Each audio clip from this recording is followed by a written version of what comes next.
on the road. I'm actually in Idaho. And I'm drinking one of my favorites, Yerba Mate. It's Orange Exuberance. Yerba Mate is a natural caffeine. I've been drinking it in South America for years. Finding it here in the States a lot more. In the can too, it's good. A couple of things. Words from the road. So we're in the midst of this insane Israel, Palestine, Hamas thing. And as I've been reading a lot of news reports coming out of everywhere, all over the world, but here in the United States especially, the New York Times I'm picking on, the Post, CNN, they all picked up on the 40 babies decapitated by Hamas. When I first read that, I kind of went, come on. Though I'm not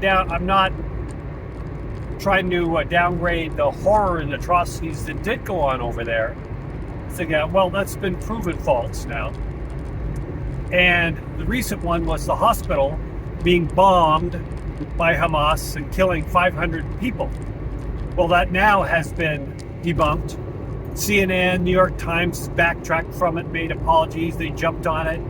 They're thinking that what I've looked at, and it's coming out still, is a parking lot by the hospital. It was a misfire of a rocket coming out of Palestine, but maybe 10 people were killed.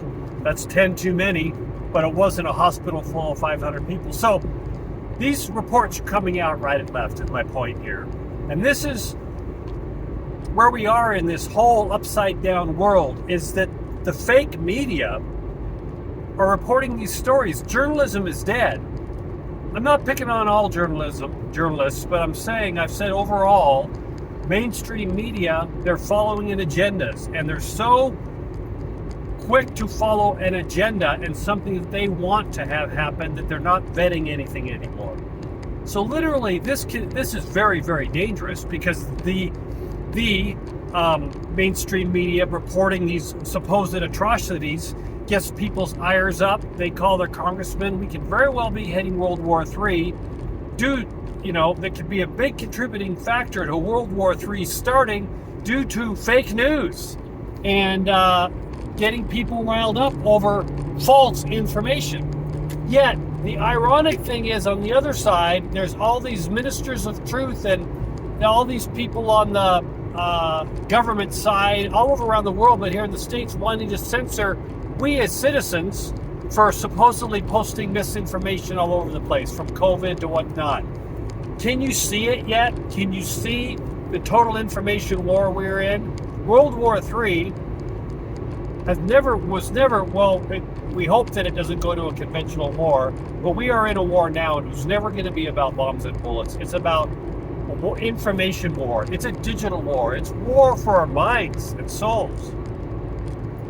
So those reports alone should be enough to make you start saying, hey, maybe the mainstream media is not what I thought it was. Millions of people have already woken up to the fact that the mainstream media is garbage.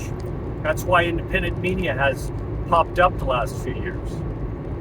The other thing I want to mention about it, and this is in relation to, say, Israel and Palestine, is this is an example of many things that have happened in the past. The so-called powers that be want us at each other's throats. I've talked about this before. They want to make it binary, and I mean binary not in the choosing your sex sort of thing. Binary as in numbers, like computer binary, yes and no answers completely. They want to get rid of the gray in the middle ground. So you're either for a war or you're against it. You're for Hamas or you're against them. You're for Palestinian or you're against them. Yes or no, yes or no, yes or no. That's what they want you to be on whatever issue it is. And constantly in battle with people on the other side. They've been pitting us against each other for decades, if not hundreds of years. It doesn't have to be that way.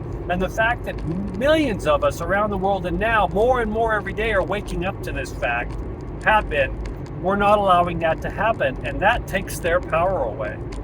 And as I said, for whether that's Ukraine, Russia, or the Palestine, Israel, for me, and a lot of people like me, I'm going to quote President Trump when he was asked about that. Well, who are you for? And he says, I am for people not dying.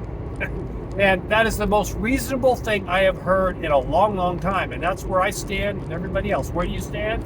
I stand for people not dying. We have the power to stop this shenanigans, and we are. We are starting to call out the people in power, the uniparty, with the right and the left. They're all one party, generalizing here. And we are calling them out. There's a lot of changes.